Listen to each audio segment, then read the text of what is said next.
ya nos conocemos. Entonces, vamos a hablar un poco sobre hipotiroidismo y después establecemos una interacción. ¿De acuerdo? ¿Les parece bien? No, ¿me pones la anterior? Fíjense esta imagen. No lo había yo hecho, lo ha hecho mi compañera Ayla, y sin embargo ha puesto aquí a un señor muy gordo y a un señor muy delgadito.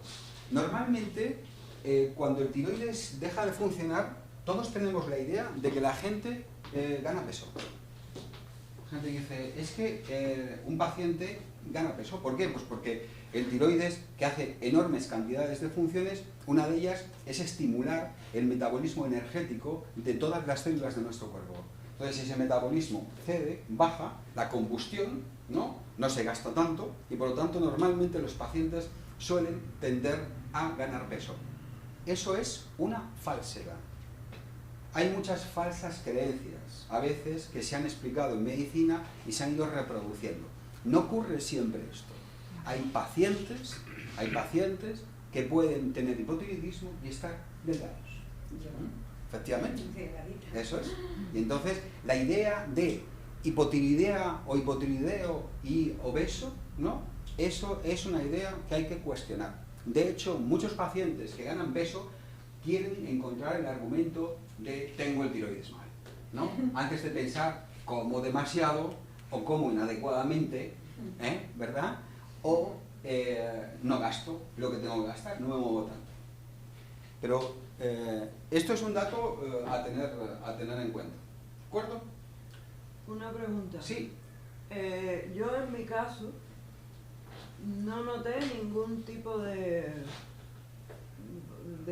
manifestación, de síntomas que me hiciera pensar en algo, porque cuando en el análisis me dio que tenía los valores altos, eso mismo me preguntaron, que si había adelgazado, claro, que si había engordado, que si tenía somnolencia, que si, bueno, eso, una serie de cosas. Entonces a mí lo que me han diagnosticado es hipotiroidismo subclínico, que no sé lo que quiere decir. Ahora se lo voy a explicar yo. Hipotiroidismo subclínico. Hipotiroidismo es cuando la glándula tiroides no produce hormona tiroidea, o si la produce, esa hormona no hace su función en los tejidos periféricos. Una hormona es una llave, y esa llave tiene que ir a una cerradura. Y claro, llega a una cerradura y la abre para hacer algo. Pero hay mucha gente que piensa que si esa llave puede estar la llave alterada.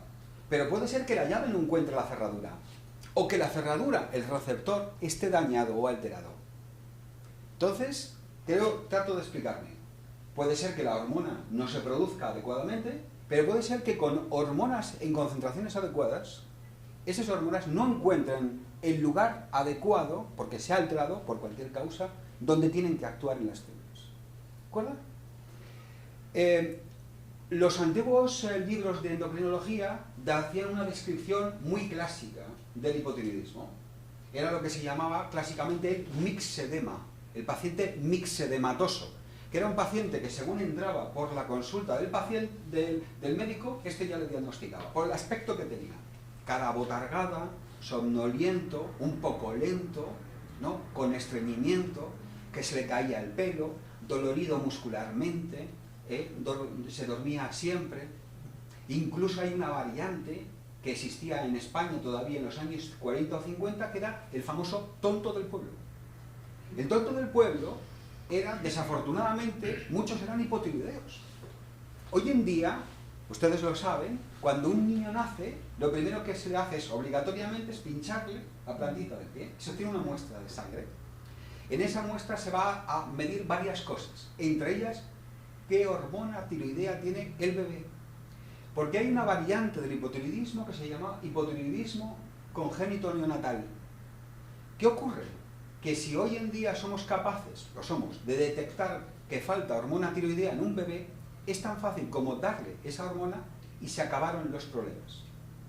La hormona tiroidea es esencial para la maduración del cerebro. Y de hecho hay alteraciones cognitivas, alteraciones en la memoria, en la capacidad intelectual, si la persona no es tratada, incluso en estado adulto. nuestro cerebro tiene muchas de esas cerraduras, ¿no?, para que la hormona tiroidea actúe.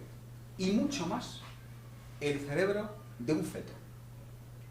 Entonces, hoy hemos conseguido algo. Ya no hay tontos del pueblo, perdónenme la expresión, pero que era así, porque todos esos ya se han evitado con una medida preventiva. Hipotiroidismo subclínico, ¿verdad? Subclínico significa sin síntomas. ¿Por qué ocurre esto? Luego lo explicaré, si me lo permite, con unas cifras, ¿de acuerdo? Como tenemos un médico en ciernes que seguramente ya habrá dado los cursos de endocrinología, puede echar una mano, ¿no? Fíjense dónde está el tiroides. Ahí está, cara anterior del cuello, forma de ala de mariposa, dos lóbulos, derecho e izquierdo, y una pequeña unión, un istmo. ¿Saben de dónde procede ese tiroides? Procede del tubo digestivo.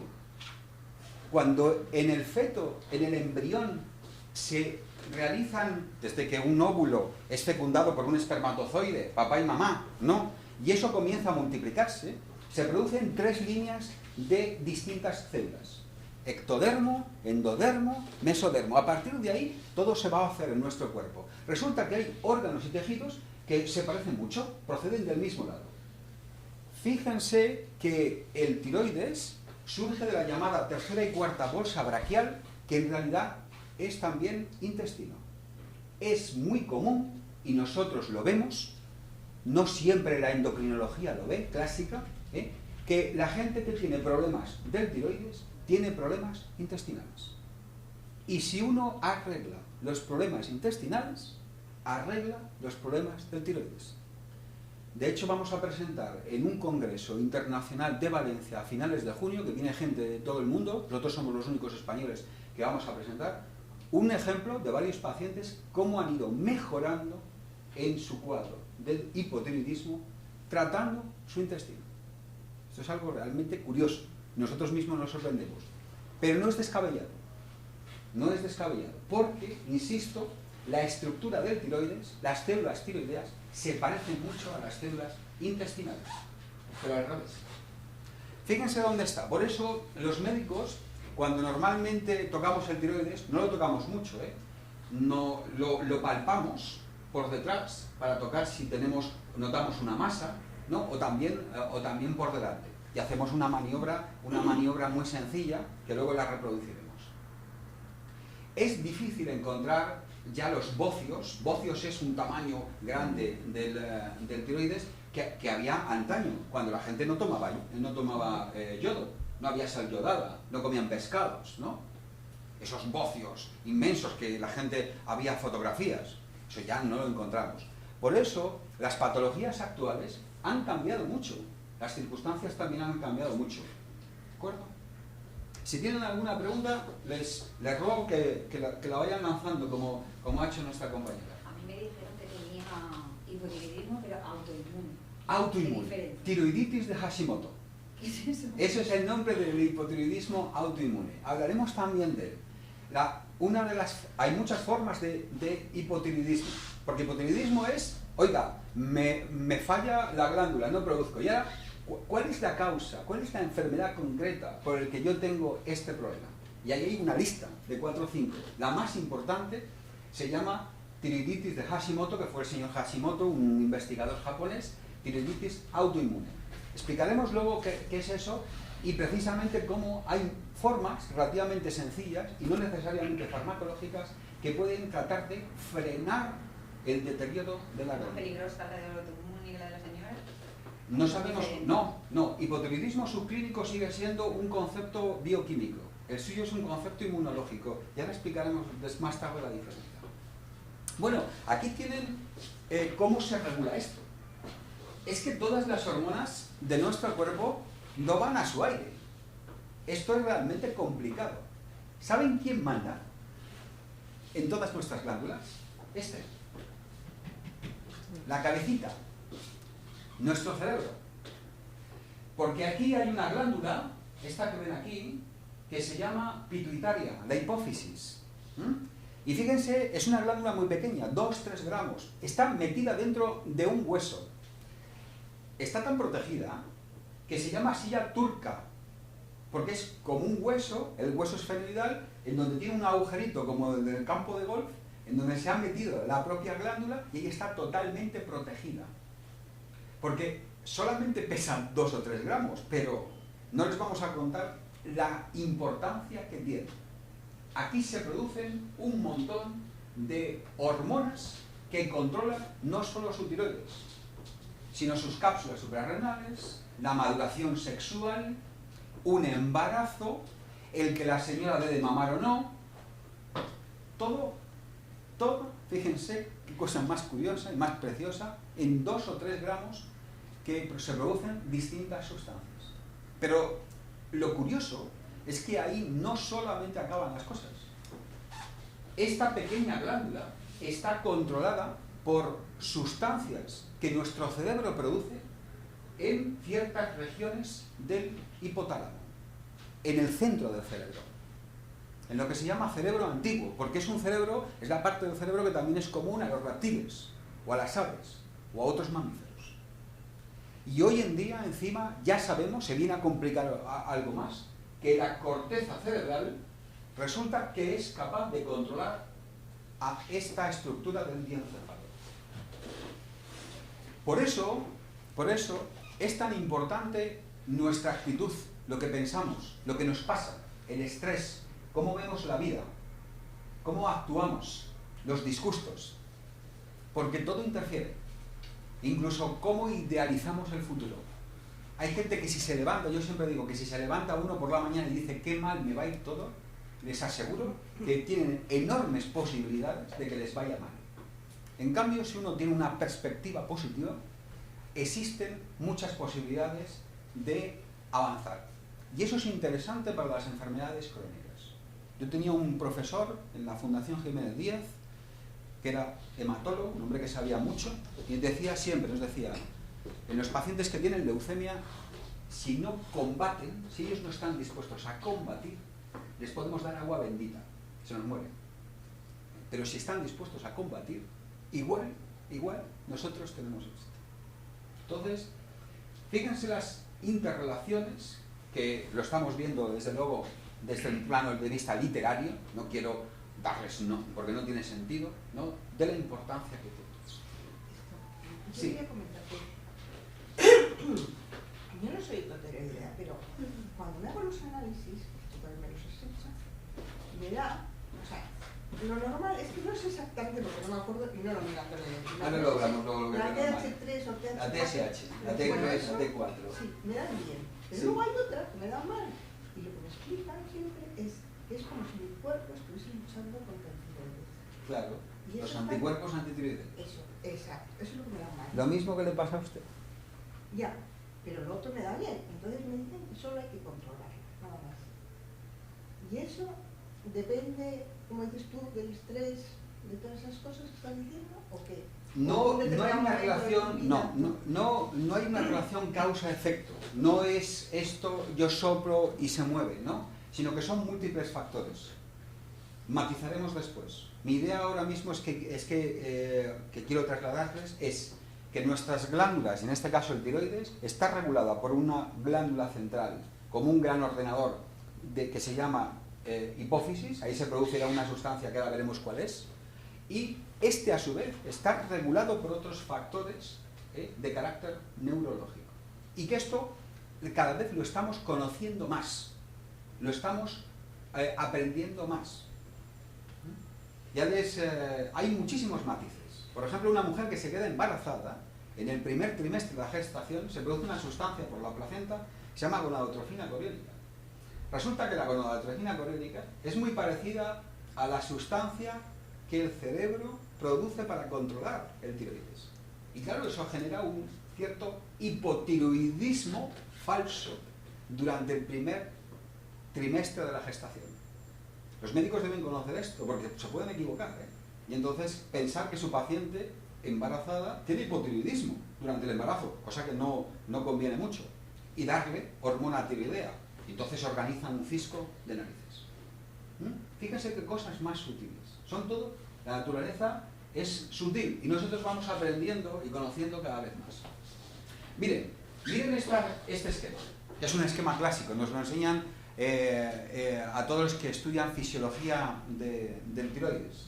Hipotálamo, que es esta zona que regula dentro del cerebro todo lo que es la adenohipófisis.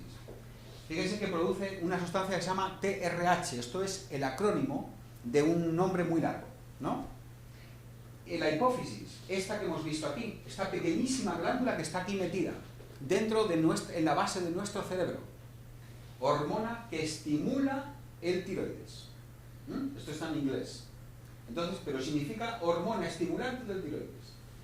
Esta TSH que se produce aquí va a llegar por la sangre hasta el tiroides. ¿Y qué le va a decir? Trabaja. O no trabajes tanto. Es como un controlador constante. Eso se llama que tiene un feedback. Recomer sería en inglés constante. Es capaz esta sustancia de regular exquisitamente las hormonas que produce el tiroides. ¿Qué ocurre con los análisis? Que cuando de pronto les hacemos unos análisis a nuestros pacientes, les pedimos la TSH, que es la hormona que produce el de arriba, ¿no?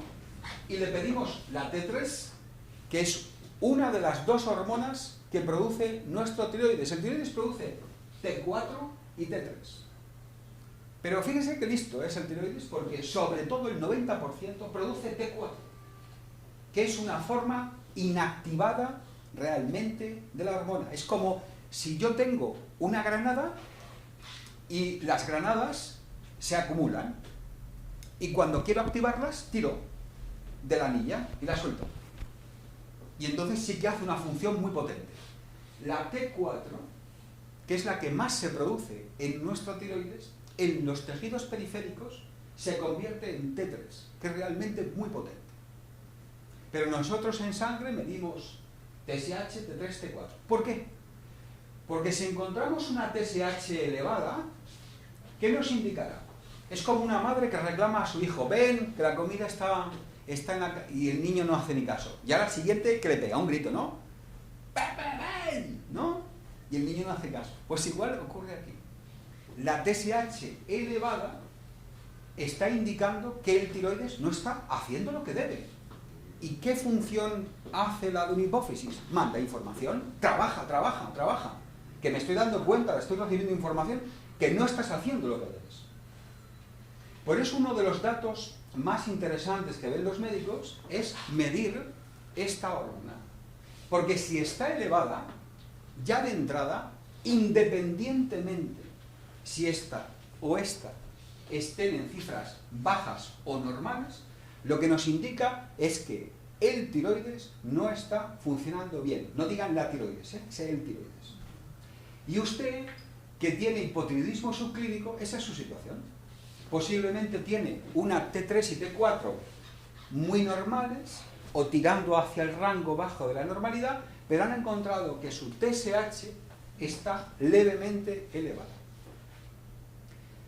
Ha tenido suerte, ha encontrado un buen médico, porque no se crea que todos los médicos ni todos los endocrinólogos aceptan el concepto de hipotiroidismo subclínico. Hay muchos que dicen que hasta que esto no esté muy elevado, ellos no actúan. ¿Cuál es el problema? Que los pacientes tienen síntomas, les duelen las piernas, tienen cansancio, mucho cansancio tiene que ver con un problema de hipotiroidismo, tienen estreñimiento, se encuentran mal, incluso tienen ansiedad o cuadros de angustia o están muy mal de ánimo, se levantan por la mañana y dicen, madre mía, todo lo que tengo que hacer, yo no tengo fuerzas.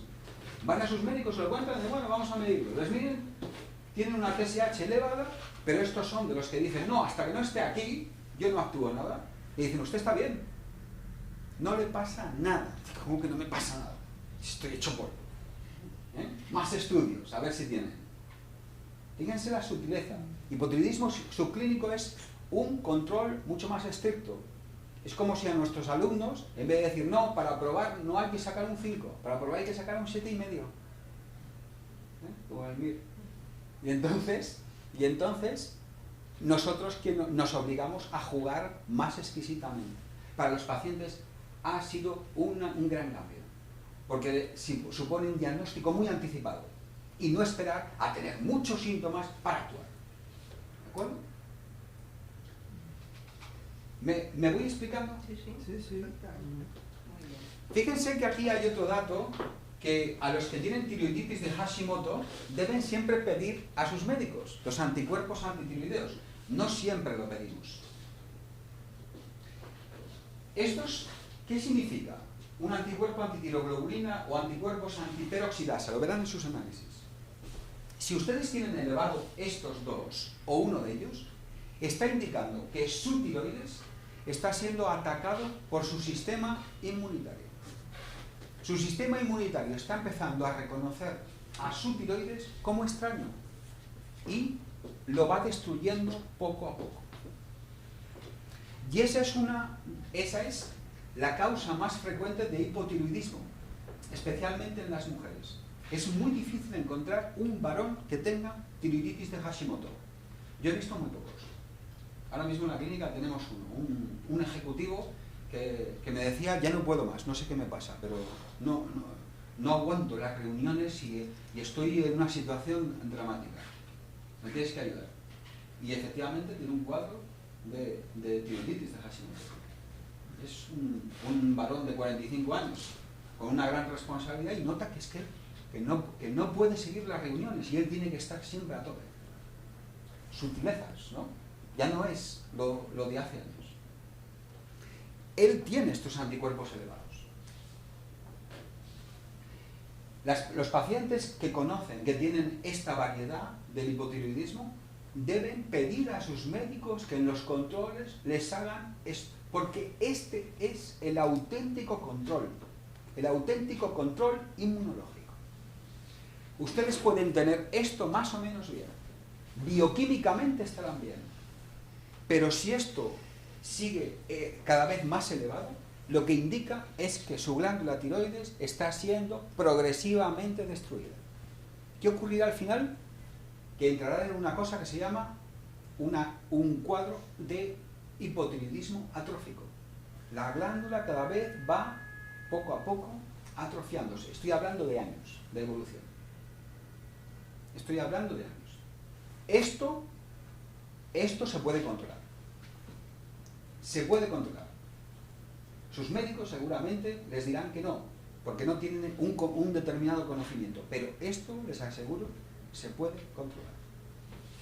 Muchos pacientes con tiroiditis de Hashimoto tienen otras enfermedades, normalmente de un componente inflamatorio, por ejemplo, fibromialgia. La fibromialgia va de la manita de la tiroiditis de Hashimoto. No sabemos por qué. Muchos pacientes con tiroiditis de Hashimoto tienen problemas intestinales. Te dicen, yo al baño voy de vez en cuando. O tengo alteraciones, diarreas, estreñimiento. Hay alimentos que me sientan como un tiro. Tomo leche, cereales refinados, ciertos alimentos, sobre todo los que contienen gluten, y voy fatal. El 70% del sistema inmunitario está en el intestino. El mismo sistema que aquí lo reconoce como extraño y lo ataca. Todo paciente con tiroiditis de Hashimoto debe preocuparle su intestino. Debe cuidar su intestino, comer adecuadamente, tomar flora intestinal, cuidar su flora intestinal. Evitar un fenómeno que se llama síndrome del intestino permeable. Es que el intestino, que es como una pared que tiene distintos elementos que le protegen, de pronto entre ellos tienen agujeritos. Y por esos agujeritos se cuelan cosas que no deben. Estimulan al sistema inmunitario, digámoslo así, lo estimula, lo hiperestimula. Y ese sistema no está siempre en el intestino, circula por nuestro organismo. Y da la casualidad de que como el tiroides, por su estructura histológica, se parece mucho al intestino, allí ataca también.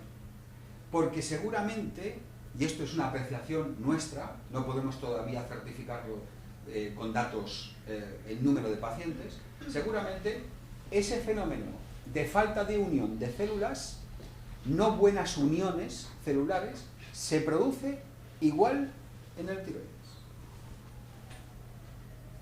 Y por eso estas sustancias salen del tiroides a la sangre, la globulina o ciertos elementos, y el sistema inmunitario los reconoce como extraños, porque nunca deberían haberse visto. Estos están guardados en una caja. Esa caja ha sido abierta y parte de su contenido ha ido a la sangre. ¿Qué hace el sistema de defensa? Lo reconoce como extraño y empieza a atacar. No sé si me explico. Sé que es complicado, pero trato de hacerlo lo más sencillo posible. Resumiendo, una persona que recibe este diagnóstico debe saber que su médico debe medirle esto, pero también debe medirle esto y guardarse sus análisis y ver cómo están las cifras, van evolucionando las cifras a lo largo de su vida. Las funciones del tiroides son inmensas, larguísimas. Las hemos agrupado. Aida al principio hizo un listado, una diapositiva y salían, madre de Dios, esto no podemos ponerlo, nos van a tirar, ¿no?, algo a la cabeza. Y las agrupamos. Metabolismo, ayudan a crecer. Un niño o una niña que tenga hipotiroidismo no crece. Se habla del enanismo hipofisario, ¿no?, también, o del enanismo vinculado al hipotiroidismo. Crecimiento, termorregulación. Una de las características del hipotiroidismo es que el paciente dice que tiene frío. Con los demás, en plena temporada de calor, ellos tienen siempre frío. O en el hipertiroidismo, en todo lo contrario, no, el paciente tiene calor constantemente. Se quita la ropa, ¿qué calor tengo, por favor?, ¿no? Hay que tener cuidado porque en la menopausia, si algunas mujeres comienzan a tener hipertiroidismo, pueden ser confundidos con los famosos sofocos. Hay que tener cuidado, ¿no? Y en la reproducción, si una paciente es hipotiroidea, tiene dificultades para quedarse embarazada. O tiene, pero se puede solucionar, ¿eh? Se puede solucionar. Que no hagas. ¿Eh? Se puede solucionar. O, por ejemplo, un paciente que es hipotiroideo y no está siendo bien tratado, puede tener riesgo de tener abortos. Pero hoy en día, afortunadamente, con la terapia sustitutiva, eso está controlado. ¿De acuerdo? ¿Alguna pregunta sobre este tema? No, es que ella todos esos síntomas los tiene, porque ella en invierno tiene calor, pero ahora cuando hace buen tiempo dice, tengo un poco de frío. Tiene allá Hay una alteración en los elementos de termorregulación. Bueno, en resumen, ahí está. Interviene, es un órgano extraordinario. ¿Se puede vivir sin tiroides? ¿Se puede vivir? Hoy en día sí. Porque a los pacientes les hacemos lo que se llama tiroidectomía total. Pacientes, por ejemplo, que tienen cáncer de tiroides. O pacientes que tienen una serie de nódulos que pueden tener tendencia a desarrollar cáncer, se quita el tiroides y el paciente recibe terapia hormonal sustitutiva. Hay mucha gente. Fíjense que un problema que ha ocurrido con lo del desastre de Japón ha sido el riesgo de que la gente padezca cáncer de tiroides. Esta glándula necesita muchas cosas. Necesita yodo. Y necesita una serie de alimentos. Necesita hierro. El paciente que tiene déficit de hierro puede tener problemas en la síntesis de hormona tiroidea. Necesita selenio, que es un oligoelemento muy necesario. Se habla de oligoelementos a todos aquellos minerales en nuestro cuerpo que están por debajo de la concentración del hierro, por ejemplo el selenio. Y necesita un aminoácido que se llama tirosina, pero con S, porque las hormonas se llaman tiroxina, con X. Tienen que darle a su tiroides dosis adecuadas de yodo, y esto no significa que ahora tengamos argumento para estar pidiendo siempre, cariño, invítame a marisco, porque eso no puede ser un argumento, No puede ser un argumento. Y también tienen que recibir una nutrición adecuada. ¿Alguna pregunta? Pues yo he habido médicos que me han dicho que no prueben yodo. Y otros médicos me han dicho que sí. ¿A quién le hago caso? A ninguno de los dos. Porque la tiroiditis de Hashimoto es como una película. La película es que la primera fase comienza con un cuadro de inflamación y de hipertiroidismo. Con los años se va estabilizando y crea una fase de normofunción. Verá que no necesitará tomar hormona tiroidea.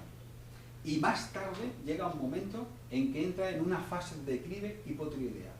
Y en cada momento tendrá que tomar unas veces el yodo normal y otras veces un poco menos de yodo. Y otras veces un poco más. Dependerá de cada momento. Por lo tanto, no hay que creer, no tomes yodo o toma mucho yodo. No. Depende de cada momento. Debe encontrar a alguien que sepa esto y por lo tanto haga un seguimiento como una película. Las enfermedades no son una foto fija, evolucionan, cambian, como nosotros cambiamos, ¿no? Estaría bueno, ojalá fuera una foto fija, ojalá. Eso es lo que nos gustaría a los médicos, nos pondría las cosas mucho más fáciles, pero no lo son. No confíen en nadie que da elementos absolutos, confíen en alguien que se preocupa de ustedes, haga el seguimiento adecuado y esté dispuesto a, en cada momento, pensar las circunstancias que tienen y, por lo tanto, tomar decisiones distintas. Eso es lo único que le puedo en estos momentos decir. Perdona, ¿y en cualquier caso la sal yodada es recomendable o...? La sal yodada para la población general es recomendable, porque en general la población actualmente, en general, tiene un déficit de yodo si no tomara sal yodada, en general.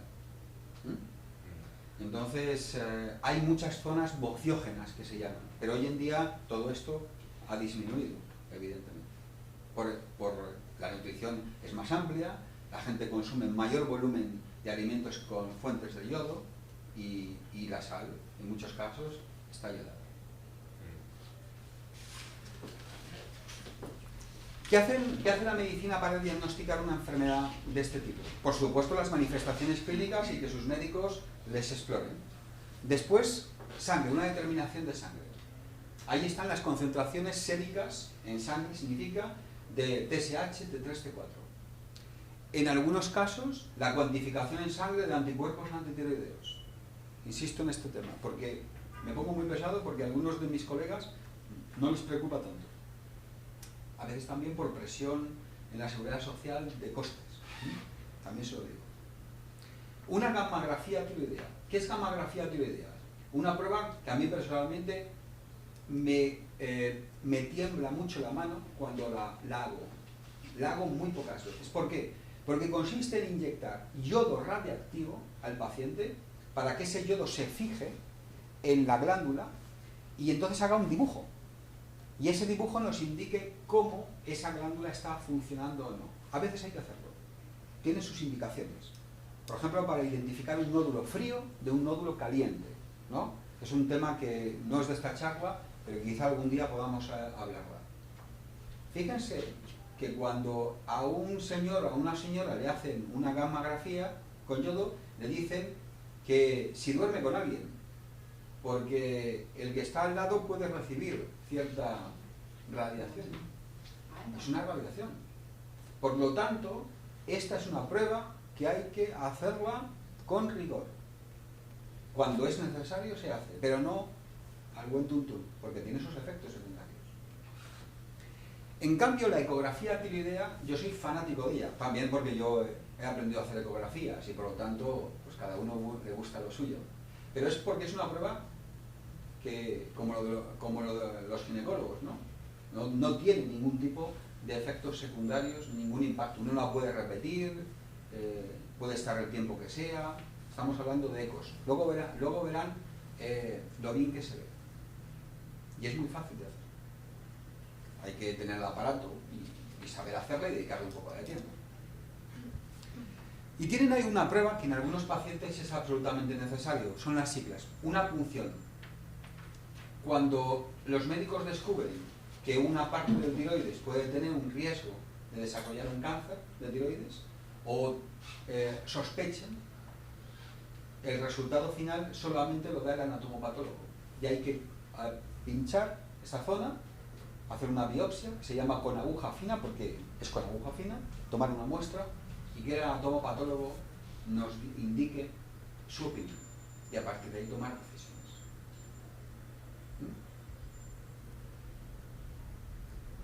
¿Qué hace de distinto la medicina integrativa que hace la medicina ortodoxa o clásica? En primer lugar, para nosotros, el paciente con un cuadro de hipotiroideo debe ser valorado nutricionalmente. Es muy importante comprender qué come y qué dieta lleva. Acuérdense de la vinculación entre intestino y tiroides. Otra vinculación que también a veces se olvida es la vinculación entre el tiroides y las cápsulas suprarrenales. Van de la mano. Las hormonas es una orquesta. Es una orquesta. Cuando una sube, la otra baja. Por eso la endocrinología es una ciencia muy difícil. Es muy difícil para hacerla fina. Porque uno tiene que ser un director de orquesta. Esto no siempre es fácil. Es fácil subir o bajar. Pero la pregunta es, ¿y cómo está afectando al resto? Estoy hablando de exquisiteces, no de cosas gordas, ¿no? El plan nutricional, y ahora hablaremos de esto un poco. Para nosotros la suplementación ortomolecular es muy importante. ¿Qué es eso de la suplementación ortomolecular? Nosotros utilizamos nutrientes a dosis elevadas y los convertimos en medicamentos. Por ejemplo, un paciente con hipotiroidismo puede recibir una dosis añadida de selenio y a lo mejor tener que usar menos hormona tiroidea. ¿Por qué? Pues porque el selenio participa en la transformación de la T4, ¿se acuerdan?, en T3. Si mi organismo tiene suficiente selenio, el enzima, que es un facilitador, como el fermento que uno echa a lo que es una tarta para que suba, ¿no? Es un facilitador. Interviene sobre esa enzima y la conversión se hace más rápida. Y esto a lo mejor, manejándolo bien, me permite reducir la dosis de hormona tiroidea externa de mi paciente. Hay que manejarlo bien, ¿eh? Esto exige conocer la bioquímica fina. Pero es una ventaja para el paciente. O por ejemplo las posibilidades que tengo cuando en un paciente que me viene con un hipotiroidismo subclínico le doy una dosis añadida de tirosina con S, o le recomiendo que tome algún tipo de alga añadida, ¿no? ¿Como cuál? ¿Como? Claro, por ejemplo, pescado. Y entonces esto me va a permitir ayudar a la glándula tiroides por una vía distinta a la que es simplemente darle un medicamento. Eso significa ortomolecular. Significa utilizo nutrientes, pero claro, los tengo que elevar a alta dosis. Y eso hay compañías farmacéuticas que se dedican a ello. Y que se venden en farmacias y en algunos sitios herbolarios. Cuidado, todo esto lo tiene que dirigir un médico, alguien que sepa de bioquímica fina. Y además no les recomiendo que ustedes compren cualquier marca. Hay marcas de ortomolecular que tienen garantías, otras no, garantías de cómo se hace el producto. ¿De acuerdo? La homotoxicología es una variante de la homeopatía. Esto se compra solamente en farmacias. A veces es posible, con ciertos medicamentos homotoxicológicos, ayudar a que la glándula siga funcionando durante mucho tiempo y mejore durante años su función. No siempre ayuda al 100% de los pacientes. Esto también hay que decirlo, hay que saber. Pero les digo otras opciones, ¿no?, que son distintas del uso de la terapia hormonal sustitutiva, directa. Las relaciones entre intestino y tiroides, creo que ya lo hemos hablado bastante, y luego el control del estrés. Muchos pacientes con enfermedades tiroideas tienen problemas de cambios de ánimo, porque es lógico. Unas veces están arriba, un poco más abajo, otras veces están cansados. A ver, no os pretendo dar ninguna dieta específica para el hipotiroidismo porque no la hay, ¿vale? En la medicina integrativa siempre vamos a tratar nutricionalmente, siempre vamos a hacer un plan nutricional para el paciente, ¿vale? Y lo que se pretende es tener una nutrición óptima. ¿Qué significa esto? Óptima es adaptada al paciente, es decir, tenemos que tener en cuenta muchísimos aspectos, ¿vale? O sea, no es que tengamos una patología y ya tengamos una dieta específica, porque como hemos visto, pues una patología puede estar vinculada con muchas otras enfermedades, ¿no? Entonces, por ejemplo, el hipotiroidismo pues puede estar relacionado con problemas intestinales, ¿no? Entonces, en ese aspecto pues tendremos que valorar qué dieta específica necesitamos para regular el tránsito intestinal de esa persona. A veces hay problemas autoinmunes, entonces bueno, pues tenemos que hacer una dieta que sea antiinflamatoria, que no favorezca los procesos inflamatorios. Por ejemplo, hoy en día existen muchos alimentos en nuestra alimentación que son proinflamatorios, ¿no? Por ejemplo, comemos muchísima carne, esto es muy proinflamatorio. Todos aquellos alimentos a los que podemos ser intolerantes, como pueden ser, pues hoy en día muchísima gente es intolerante a la lactosa, mucha gente es intolerante al gluten. Entonces, bueno, pues todos estos alimentos hay que tenerlos en cuenta. Para ello podemos incluso hacer un test de intolerancias alimenticias y, bueno, de esta forma pues vamos a ver qué alimentos vamos a quitar y cuáles no, ¿no? No es cuestión de quitar por quitar, sino que valorar qué alimentos necesita tomar o no esa persona, ¿vale? Entonces, bueno, todos estos aspectos hay que tenerlos en cuenta. El problema del peso, bueno, no será en todas las personas, ¿no? Pero hay personas que sí que tienen problemas de peso y, bueno, pues también tendremos que ver qué calorías tiene que tomar esa persona o qué ejercicio tiene que hacer o dejar de hacer, ¿vale? Entonces todo esto se va a valorar. Bueno, de todos modos sí que hay ciertos alimentos específicos que pueden favorecer o no la producción de hormona tiroidea, ¿vale? La carencia de ciertos nutrientes, como bien decía el doctor, pues puede hacer que el metabolismo de las hormonas tiroideas no sea correcto, ¿no? Por ejemplo, el selenio. El selenio es un mineral, o sea, es un oligoelemento. Oligoelemento significa, como ha dicho, que es un mineral que lo necesitamos en dosis muy bajitas, que va a ayudar a que la hormona T4 se transforme en T3, que es la hormona que tenemos más activa, ¿no? Entonces, si no tomamos selenio en nuestra alimentación, pues puede producirse un desequilibrio en el metabolismo de las hormonas tiroideas. Luego el yodo, todas las hormonas tiroideas están formadas por yodo, ¿no? Entonces si no tomamos yodo, pues también puede ser un problema. Existe la sal yodada, que bueno, sí que es una alternativa, pero también tenemos alimentos que tienen yodo. Los alimentos más ricos en yodo son el pescado, sobre todo, y el marisco. Y las algas, ¿vale? Todos los productos del mar. Las algas es un alimento que es muy rico en muchísimos minerales, también en selenio, también en zinc, que son todos minerales que necesitamos y bueno, que si las incorporamos en nuestra alimentación, que es algo que no estamos acostumbrados a hacer normalmente porque no es algo propio de nuestra cultura, pues puede ser muy beneficioso, ¿no? Para ello, bueno, pues también hay que buscar alternativas de cómo podemos comerlas, ¿no? Para que nos gusten y recetas y bueno, hacer la cosa un poco más llevadera. El selenio está también en los cereales integrales, en la avena, en el arroz integral, como hemos dicho en el pescado. Como veis, el pescado y el marisco sobre todo es bueno, el plato estrella para el hipotiroidismo, ¿no? Para favorecer la producción de hormonas tiroideas.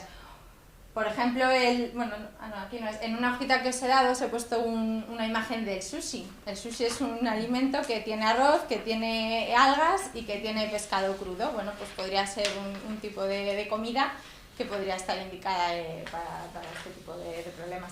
La vitamina A y el zinc pues también son importantes. También están muy vinculados estos dos minerales, bueno, esta vitamina y este mineral con el sistema inmunológico. Entonces, bueno, también, bueno, si estamos hablando de que a veces hay problemas inmunológicos, pues también puede ser interesante.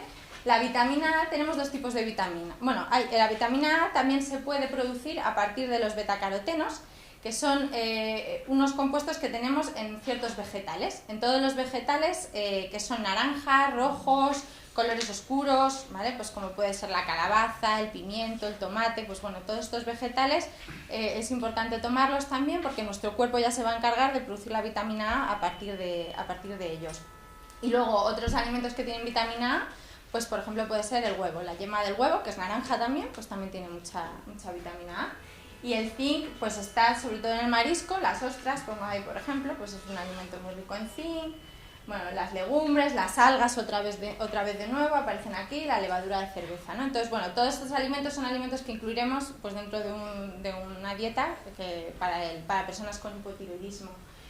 Luego hay otros alimentos que abusar de ellos puede producir pues lo contrario, ¿no? Puede inhibir la absorción por ejemplo, del yodo en nuestro intestino o recaptar el yodo y hacer que no absorbamos también el yodo. Entonces, bueno, pues aunque tomamos yodo a veces, si estamos abusando de otro alimento, pues tampoco estamos ayudando, ¿no? Que ese metabolismo, o sea, que ese yodo se absorba bien. Por ejemplo, la soja. Hoy en día pues tendemos a tomar muchísima soja porque bueno, pues mucha gente tiene intolerancia a la lactosa y recurrimos a la soja. Pues si abusamos muchísimo de la soja, pues puede inhibir la absorción de ese zinc y también puede producir problemas a la hora del metabolismo de las hormonas tiroideas. De todos modos, estos son alimentos que si tomamos con moderación y de vez en cuando no hay problema, ¿no? Lo que no debemos es abusar de ello o tomarlo a todas horas. Por ejemplo, yogures de soja, leche de soja, soja texturizada, tomar soja de todas las formas, ¿no? Hay otras alternativas a la leche, por ejemplo hay bebidas vegetales, veo una cara que creo que tú estás tomando soja. Yo las fresas, me estoy atracando. ¿De fresas? Ah, bueno, sí. Me encantan. Vale, pues también tienen las fresas, las espinacas, los vegetales que os pongo aquí y sobre todo las crucíferas, tienen compuestos que también pueden alterar el metabolismo de las hormonas. Pero esto lo que no hay que hacer es abusar. Por ejemplo, si te gustan las fresas, pues si tomas un día o dos a la semana unas poquitas fresas no hay ningún problema, ¿vale? No son alimentos que hay que quitarlos completamente de nuestra alimentación, pero bueno, que no comer a todas horas fresas porque no sería conveniente, ¿no? Entonces, bueno, son cosas que, por ejemplo, las crucíferas tienen muchas propiedades buenas, ¿no? O sea, que por otro lado, pues son vegetales que también debemos tomar, pero moderadamente. ¿En vez de la leche de soja, qué? Por ejemplo, bebida de arroz, bebida de avena si no hay intolerancia al gluten. Tenemos también bebida ahora hay de muchísimas cosas, de quinoa. Son bebidas de cereales, elaboradas a partir de cereales, ¿vale? Entonces todas ellas pues pueden ser alternativas. Además ya casi todas van suplementadas con calcio, o sea que bueno, cuando quitamos los lácteos a veces encontramos el problema del calcio, aunque ese problema no es tan real porque la leche tiene mucho calcio, pero no es un calcio que absorbamos tan bien, ¿vale? Sin embargo, si tomamos otros alimentos ricos en calcio, pues ya está, o sea, sería ya correcto, ¿no? No tendríamos que abusar tampoco de los lácteos o tomar tantos lácteos, no son tan necesarios. Pero todas estas bebidas sí que tienen calcio. Muy bien. Si se acercan, luego se lo enseño, ¿no? Si se acercan van a ver ahora mismo, yo les explico lo que estamos viendo y lo que hay. Déjenme ajustar un poquito la máquina. Esta es la piel. Este es el lado derecho de ella. Entonces aquí ven su laringe. Trague usted, si es tan amable. ¿Ven cómo se mueve la laringe? Entonces ahí tiene su laringe. Yo si ahora lo muevo. Este es un vaso, esto es la carótida. Y esta es la yugular. Y entonces aquí tenemos en su lado izquierdo la carótida. Estos son músculos y este es su tiroides. Su lóbulo en este caso derecho, la estructura que tiene. Y ahora nos vamos a ver el lóbulo izquierdo y ahora vemos el lóbulo derecho. Aquí está su lóbulo derecho, ¿lo ven? Este es el lóbulo. El istmo, imagínense que esto sube y baja. Ahora haremos un corte distinto, ¿de acuerdo? A veces podemos verlo con más detalle. Vamos a verlo con más detalle. Ven cómo se aumenta, ¿no? Entonces, ven que esta estructura, en el caso de ella, como tiene una tiroiditis de Hashimoto, ven que su estructura no es completamente fina. Ven que hay áreas con menor intensidad que otras. ¿Ven esta área? Que tiene menos densidad, es menos blanco que esta otra, por ejemplo. Lo aprecian, ¿verdad? ¿Ven? Pues eso indica que hay zonas de su tiroides que funcionan con una actividad distinta que la otra. Eso es muy típico de la tiroiditis de Hashimoto, en donde hay áreas, bueno, que tienen más problemas que otros. Esto se puede seguir. A veces se pueden encontrar quistes y ya no tienen ninguno. El Doppler lo que hace es demostrarnos cómo está la vascularización de un órgano, es decir, la cantidad de vasos sanguíneos que ven. Ven usted como la carótida pulsa, ¿no? Bom, bom, porque es un vaso gordo que lleva mucha sangre. Y aquí ven los distintos puntitos de la vascularización, en este caso de ese lóbulo. El tiroides es un órgano muy vascularizado, Normalmente cuando hay un hipotiroidismo, el órgano pierde vascularización. En el caso de la tiroiditis de Hashimoto depende de la fase. Si está en la fase aguda de crisis hipertiroidea, está muy vascularizado. Si está en una fase ya hipotiroidea, está menos vascularizado. Pero aquí, por ejemplo, pueden ver, ¿no?, los distintos vasos. Esto sería un vasito, ¿no? Ahí son fotografías, ya he hecho una foto fija. Ahí, porque a veces el bosque...